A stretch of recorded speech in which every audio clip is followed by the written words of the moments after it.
Thank you very much for listening to the Miracle Marathon, 26th annual Miracle Marathon. We're live at Children's, Wisconsin. Dave and Doreen, along with Marcus. Want to thank everybody back at the radio station. It takes literally so many people for this to, it would be impossible to name everybody, all the volunteers, but the folks at the radio station, Dave Coombs and Borna and Craig helping out, running the board. Obviously, Marcus is the main man here at Children's, so we want to thank everybody and all the volunteers. It's just incredible how many people volunteer their time, their most precious resource, really, their time, to come here and help at Children's, Wisconsin. So about a year ago, almost to the day, while we were doing last year's Miracle Marathon, a little girl named Lottie was born and was in the Children's NICU. And Lottie's mom and dad are here right now. Mom is Alex, dad is Dan. You guys are from Tosa, like not that far down the road, right, Alex? Yeah, we are just 5 minutes down the road. Okay, so take us back to your pregnancy and what happened. So at 20 weeks, I was diagnosed with placenta previa. And I was saying this to Dan this morning. I'm like, I don't want anybody to, when they're hearing this, to be like, oh my gosh, I have this. It actually is something that's not uncommon to hear at a 20-week ultrasound. I was like right before that ultrasound, and I bled. So I went in and they said, you have placenta previa. Because you have that and you had a bleed, we need to be a little bit more cautious with you. We're going to take it easy, kind of put you on modified bed rest, and just we want you to watch it for symptoms. And my doctor had told me all these, I don't want to say worst case scenarios, but like this could happen. And we have a toddler at home at the time, and I'm like, okay, well, I'm a positive thinker. I'm like, yeah, that's not going to happen, right? It's not going to happen. No. Of course I was upset. And I took it easy. I followed the rules. But lo and behold, at 29 weeks, I had another bleed, a big bleed, that brought us here and brought us Lottie. Wow. Yeah, So 29 on the dot. So how long in the NICU was Lottie? Lottie was in the NICU for exactly 9 weeks, so 2.5 months. Okay, 2.5 months. So this became your home. Yeah.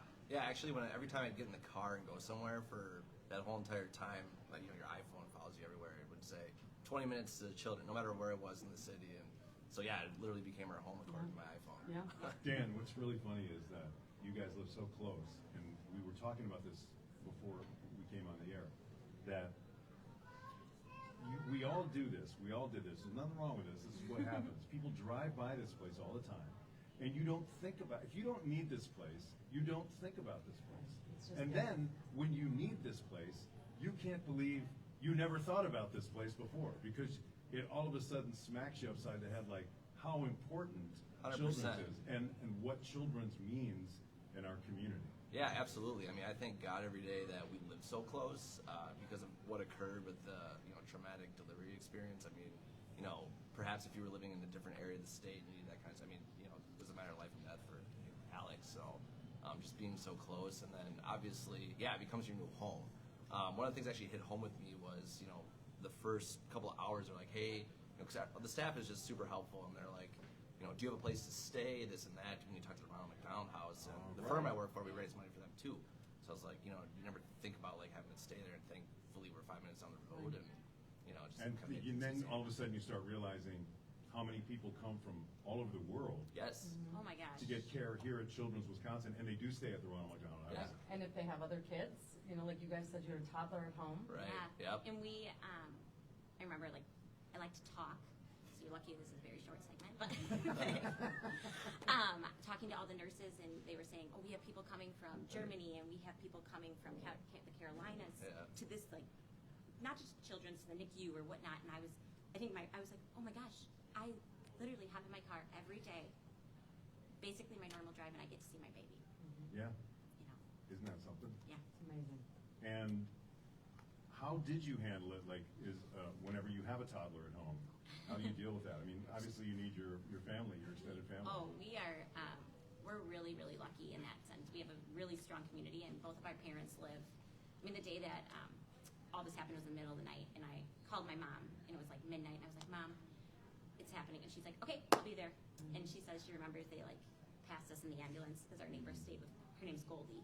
with Goldie on our way, but our parents lived really close. So we were extremely lucky that they're close. Our siblings live close. Our friends are close. It was just divide and conquer. It was, you know? yeah, and everybody took it. I'd be here at 5 a.m. She'd go during the day. I'd come back after work. So we're like kind of 2 shifts passing the night for a while, but. But you do what you have to do, right? That's what you were going to say. Yeah, as a parent, and to that, you would have gone anywhere to get Lottie the best care. Right. Anywhere. You would have gone to Germany if you had to. Yeah, you would have done whatever it takes because you will do whatever it takes for your child. You literally will. You'll do anything. Absolutely. And how fortunate we are, and we stress that all the time, but you guys are living, breathing examples of living so close to this place. And, you know, frankly, we all do it, take it for granted until we need it. And then all of a sudden you realize, if this wasn't here, can you imagine the hole it would leave in our community? The amount of things the tentacles of children's and how it reaches so deeply into our community at so many levels. It would be an unbelievable, tragic loss. It really would. And the idea is to not just sustain it, but to continue to help it grow and get care for kids like Lottie, and I who can looks, see her she's, over there, she's absolutely beautiful. She's beautiful. Just a little uninterested. I don't know Yeah. what's going on. I think she's eating some puffs. Yeah. So. How is Lottie down today? She's wonderful. I mean, you know, so she's age just about 9 months, and if you kind of compare to our older one, I mean, she is crawling, she's pulling herself, she's moving and grooving. Like we're gonna have our hands full with her. And not only that, but you know, like even though she was born so early, like on the NICU floor, they used to call her Loudy. She was so loud. Like even though she has good lungs, even though She heard that. Yeah, She's looking at us now. Dr. she is. Josephson is one of the residents that we are lucky enough to have for 2 rounds with Loudie, and they'd be like, "Oh, I can hear Loudie." Yep. Like this little, she was 2'4". Oh my God, she's beautiful. Oh my Thank goodness. you. She is just so pretty. And you know what? You said something that I think is really interesting, and that is that children's is unto itself really a community, right? Like this is a 100%. community. And for example, every interview we do, and you guys are no exception, there are people that are involved with your case or your child or whatever who sincerely care and come here. Some of them come to watch the interview, even on their days off, just to follow through and catch up and see what's going on. Something like maybe what your family would do. Absolutely. I mean, there was every time we have to come back for like a follow-up appointment or this or that, I like secretly in my heart, I'm like, oh, I hope we see one of the nurses, or I hope we see one of the doctors or somebody, because they just loved Lottie and they love her like she was theirs. Yeah. And what's her prognosis from here out? So I'm sure Lottie is followed by the Hope Clinic, which is something after a NICU stay if you're born before so many gestational weeks that you go to. And they kind of monitor Lottie, right? They look at her developmentally. Like Dan was saying, she is adjusted age of 9 months. She just turned a year on Sunday. But they will look at her and say, okay, what is Lottie doing? Like a typical 9-month baby that was born full term. And right now, we are very lucky. She's hitting her milestones. She's doing things. She's, like starting to eat solids, and she's crawling, which was a huge one for us because that's actually what a 9-month-old should be or could be doing. Yeah. And they will continue to follow Lottie until she is 2. And then they kind of just go from there. So let's talk about this for a second. People can donate money to many different places. And what's amazing is that looking at some statistics here in southeastern Wisconsin, when it comes to giving, people don't necessarily think of giving to Children's Wisconsin. As someone who's so intimately involved now with Children's, I mean, you've got a little girl who's so beautiful and is here living her best life because of Children's. What would you say to parents out there about donating money to this place? Yeah, I mean, like you were talking about earlier, it's just it's a blessing to have this place. And one of the things when we spent a lot of time here is that you just see all the other kids and their symptoms, and kids with cancer, other things, and you see them out in the little garden over there in the wheelchair, and it's if this place weren't there, maybe they wouldn't be here, right? And it's just you think about it as a parent, the future, your kids. I think it's important for everybody to pour the resources so that every kid has that future and can, live their best life or whatever that may be for them. Because without a place like this, what else? Doesn't happen. Exactly. They truly when Lottie was here, it was at that time, it was her home, right? She never left her room for 2.5 months, but they made it feel like her home because of the resources here and because of people's donations and what was given to Children's Hospital. And I am forever thankful that they made it feel like her home. You just know you're getting taken care of here. I mean, right after Lottie was born, she was in the, whatever delivery room, and they wheeled her out. I was like, I got to see my baby. But they wheeled her immediately over to the NICU, but into not surgery, but as a procedure.